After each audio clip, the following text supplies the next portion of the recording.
जय श्री कृष्णा सभी भक्तजनों को। लक्ष्मीपति नारायण की सदा सदा हम सब पर कृपा बनी रहे। आज हम कार्तिक मास महात्म्य का अध्याय 2 सुनेंगे। तो शुरू करते हैं। बोलो विष्णु भगवान की जय, श्री कृष्ण भगवान की जय। भगवान श्री कृष्ण आगे बोले, हे प्रिय, जब गुणवती को राक्षस द्वारा अपने पति एवं पिता के मारे जाने का समाचार मिला तो वह विलाप करने लगी। हा नाथ, हा पिता, मुझको त्याग कर तुम कहाँ चले गए? मैं अकेली स्त्री तुम्हारे बिना अब क्या करूं? अब मेरे भोजन, वस्त्र आदि की व्यवस्था कौन करेगा? घर में प्रेम पूर्वक मेरा पालन पोषण कौन करेगा? मैं कुछ भी नहीं कर सकती, मुझे विधवा की रक्षा कौन करेगा? मैं कहाँ जाऊं? मेरे पास तो अब कोई ठिकाना भी नहीं रहा। इस प्रकार विलाप करते हुए गुणवती चक्कर खाकर धरती पर गिर पड़ी और बेहोश हो गई। बहुत देर बाद जब उसे होश आया तो वह पहले की ही भांति वरुण विलाप करने लगी, शोक सागर में डूब गई। कुछ समय के पश्चात जब वह संभली तो उसे ध्यान आया कि पिता और पति की मृत्यु के बाद मुझे उनकी क्रिया करनी चाहिए जिससे उनकी गति हो सके। इसलिए उसने अपने घर का सारा सामान बेच दिया और उससे प्राप्त धन से उसने अपने पिता एवं पति का श्राद्ध आदि कर्म किया। उसके पश्चात वह उसी नगर में रहते हुए 8 पहर भगवान विष्णु की भक्ति करने लगी। उसने मृत्यु पर्यंत तक नियम पूर्वक सभी एकादशियों का व्रत और कार्तिक महीने में उपवास एवं व्रत किए। हे प्रिय, एकादशी और कार्तिक व्रत मुझे बहुत ही प्रिय हैं। इनसे मुक्ति, भुक्ति, पुत्र तथा संपत्ति प्राप्त होती है। कार्तिक मास में जब तुला राशि पर सूर्य आता है तब ब्रह्म मुहूर्त में उठकर स्नान करने व व्रत व उपवास करने वाले मनुष्य मुझे बहुत ही प्रिय हैं, क्योंकि यदि उन्होंने पाप भी किए हो तो भी स्नान व व्रत के प्रभाव से उन्हें मोक्ष प्राप्त हो जाता है। कार्तिक में स्नान, जागरण, दीपदान तथा तुलसी के पौधे की रक्षा करने वाले मनुष्य साक्षात भगवान विष्णु के समान हैं। कार्तिक मास में मंदिर में झाड़ू लगाने वाले, स्वास्तिक बनाने वाले तथा भगवान विष्णु की पूजा करने वाले मनुष्य जन्म मरण के चक्कर से छुटकारा पा जाते हैं। यह सुनकर गुणवती भी प्रतिवर्ष श्रद्धा पूर्वक कार्तिक का व्रत और भगवान विष्णु की पूजा करने लगी। हे प्रिय, एक बार उसे ज्वर हो गया और वह बहुत कमजोर भी हो गई। फिर भी वह किसी प्रकार गंगा स्नान के लिए चली गई। गंगा तक तो वह पहुंच गई, परंतु शीत के कारण वह बुरी तरह से कांप रही थी। इसी कारण वह शिथिल हो गई। तब मेरे दूत उसे मेरे धाम में ले आए। उसके पश्चात ब्रह्मा आदि देवताओं की प्रार्थना पर जब मैंने कृष्ण का अवतार लिया तो मेरे गण भी मेरे साथ इस पृथ्वी पर आए, जो इस समय यादव हैं। तुम्हारे पिता पूर्व जन्म में देव शर्मा थे तो इस समय सत्राजित हैं। पूर्व जन्म में चंद्र शर्मा जो तुम्हारा पति था वह डाकू है, और हे देवी, तू ही वह गुणवती है। कार्तिक व्रत के प्रभाव के कारण तुम मेरी अर्धांगिनी हुई हो। पूर्व जन्म में तुमने मेरे मंदिर के द्वार पर तुलसी का पौधा लगाया था। इस समय वह तुम्हारे महल में कल्प वृक्ष के रूप में विद्यमान है। उस जन्म में जो तुमने दीपदान किया था उसी कारण तुम्हारी देह इतनी सुंदर है और तुम्हारे घर में साक्षात लक्ष्मी का वास है। चूंकि तुमने पूर्व जन्म में अपने सभी व्रतों का फल पति शिवरूप विष्णु को अर्पित किया था, उसी के प्रभाव से इस जन्म में तुम मेरी प्रिय पत्नी हुई हो। पूर्व जन्म में तुमने नियम पूर्वक जो कार्तिक मास का व्रत किया था उसी के कारण मेरा और तुम्हारा कभी वियोग नहीं होगा। इस प्रकार कार्तिक मास में व्रत आदि करने वाले मनुष्य मुझे तुम्हारे समान ही प्रिय हैं। तुम्हारे दूसरे जप, तप, यज्ञ, दान आदि करने से प्राप्त फल कार्तिक मास में किए गए व्रत के फल से बहुत थोड़ा होता है। अर्थात कार्तिक मास के व्रतों का 16वां भाग भी नहीं होता। इस प्रकार सत्यभामा भगवान श्री कृष्ण के मुख से अपने पूर्व जन्म के पुण्य का प्रभाव सुनकर बहुत प्रसन्न हुई। तो बोलो श्री नारायण भगवान की जय, श्री कृष्ण भगवान की जय। तो भक्तजनों, आज हमारा दूसरा अध्याय यहीं पर समाप्त होता है। कल हम तीसरे अध्याय के साथ फिर से मिलेंगे। अब हम कार्तिक मास की कथा को सुनेंगे। तो शुरू करते हैं। बोलो विष्णु भगवान की जय। एक नगर में एक ब्राह्मण दंपति रहते थे। वे दोनों प्रतिदिन 7 कोस दूर गंगा और यमुना नदी में स्नान करने जाते थे। इतनी दूर आने जाने से ब्राह्मण की पत्नी थक जाती थी। एक दिन उसने अपने पति से कहा कि हमारा एक पुत्र होता तो कितना अच्छा रहता। पुत्र के बहू आती तो हमें घर वापस जाने पर खाना बना हुआ मिलता और बहू घर का काम भी कर देती। अपनी पत्नी की बात सुनकर ब्राह्मण ने कहा कि तूने बात तो सही कही है, चल मैं तेरे लिए बहू ला देता हूँ। ब्राह्मण ने कहा कि एक पोटली में आटा डालकर कुछ मोहरे रख दे। ब्राह्मण के कहे अनुसार उसने पोटली बांध कर दे दी। पोटली लेकर ब्राह्मण चला गया। ब्राह्मण को सफर के दौरान यमुना के किनारे बहुत ही सुंदर लड़कियां दिखाई दी। वे रेत में घर बनाकर खेल रही थी। उनमें से एक लड़की ने कहा कि मैं अपना घर नहीं बिगाड़ूंगी, मुझे तो रहने के लिए ये घर चाहिए।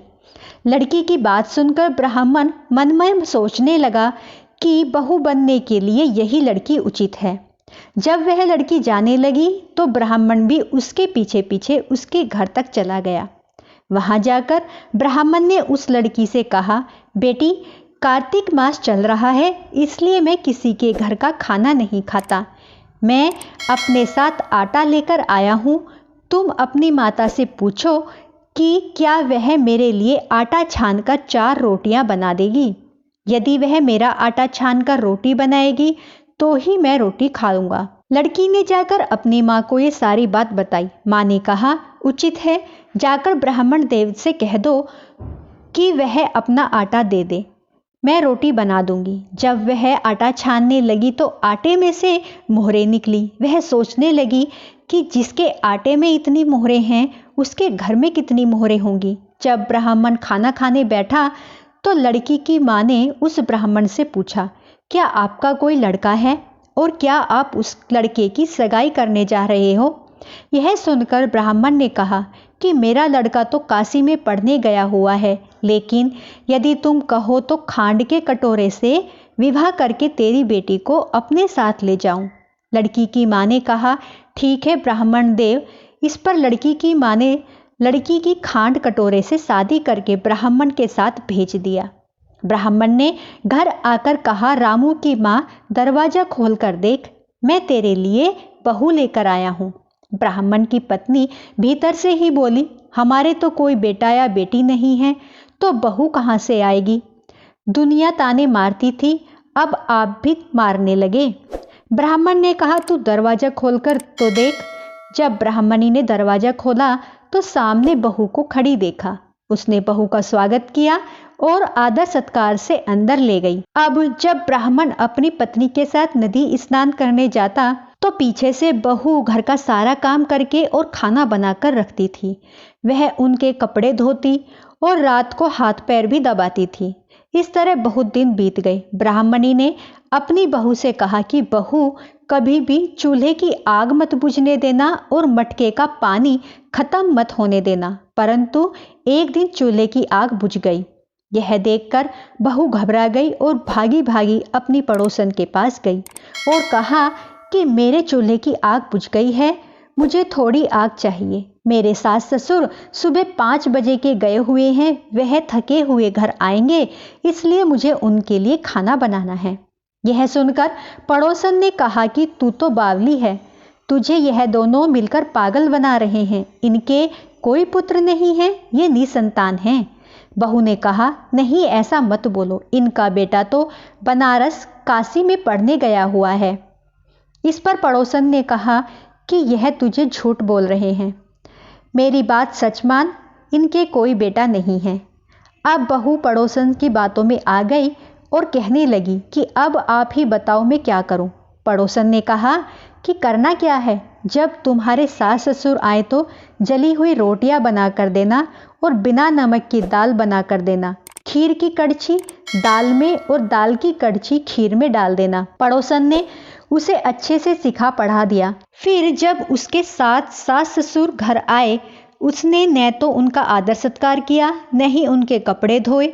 जब उसने सास ससुर को खाना दिया तो सास बोली, बहू आज यह रोटियां जली हुई क्यों हैं और दाल भी बिना नमक की है।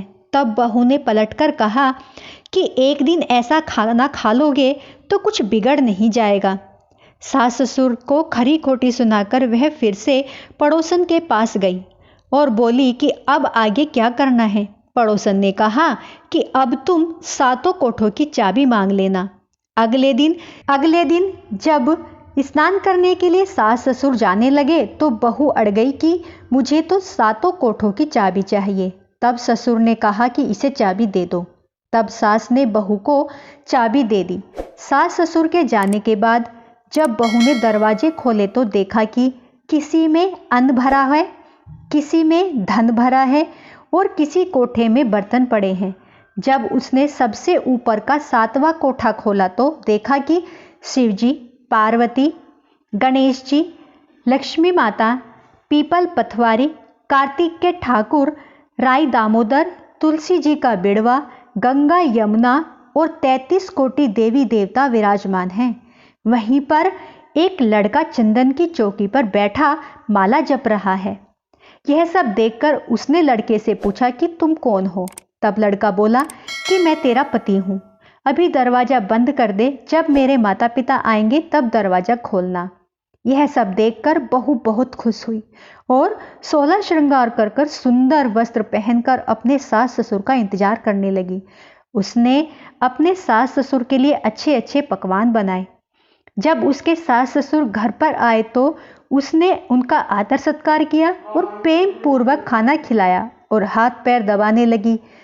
पैर दबाते दबाते बहू ने कहा कि माँ, आप इतनी दूर गंगा यमुना स्नान करने के लिए क्यों जाती हो? आप थक जाती हो, इसलिए आप घर पर ही स्नान क्यों नहीं करती हो? यह सुनकर सास कहने लगी कि बेटी, गंगा यमुना घर पर तो नहीं बहती हैं। तब उसने कहा कि हाँ माँ जी, बहती हैं, चलो मैं आपको दिखाती हूँ। जब बहू ने 7वां कोठा खोलकर दिखाया तो उसमें शिवजी, पार्वती जी, गणेश जी, लक्ष्मी जी, पीपल पथवारी, कार्तिक के ठाकुर, राई दामोदर, तुलसी जी का बिड़वा, गंगा यमुना बह रही थी और 33 कोटि देवी देवता विराजमान थे। वहीं चौकी पर बैठा एक लड़का माला जप रहा था। माँ ने उसे देखकर कहा कि बेटा तू कौन है? लड़का बोला, माँ मैं तेरा बेटा हूँ। तब ब्राह्मणी ने पूछा कि तू कहाँ से आया है? लड़के ने जवाब दिया कि मुझे कार्तिक देव ने भेजा है। माँ ने कहा, बेटा यह संसार कैसे मानेगा कि तू मेरा बेटा है? माँ ने कुछ विद्वान पंडितों की मदद ली। पंडितों ने कहा इस पार बहू बेटा खड़े हो और उस पार माँ खड़ी हो जाए। माँ ने चमड़े की अंगियां पहनी हो और छाती में से दूध की धार निकलकर बेटे की दाढ़ी मूछ भिगे और पवन पानी से गठजोड़ा बंधे, तब मानेंगे कि यह तेरा ही बेटा है। उसने ऐसा ही किया। चमड़े की अंगियां फट गई और छाती में से दूध की धार निकलकर बेटे की दाढ़ी मूछ भीग गई। पवन पानी से बहू बेटे का गठजोड़ा बंध गया। यह सब देखकर ब्राह्मण और उसकी पत्नी की खुशी का कोई ठिकाना नहीं रहा। तो यह थी कार्तिक मास की कथा। हे कार्तिक के ठाकुर, जैसे ब्राह्मण और ब्राह्मणी को बेटा बहू दिया वैसे सबको देना। कार्तिक मास की कथा कहने, सुनने और हुंकारा भरने वाले सब पर अपनी कृपा करना। तो बोलो कार्तिक महाराज की जय, राई दामोदर की जय। जय बोलो श्री कृष्ण भगवान की। तो दोस्तों, मेरी वीडियो आपको अच्छी लगी हो तो प्लीज़ लाइक, सब्सक्राइब, शेयर जरूर करें। जय श्री कृष्णा।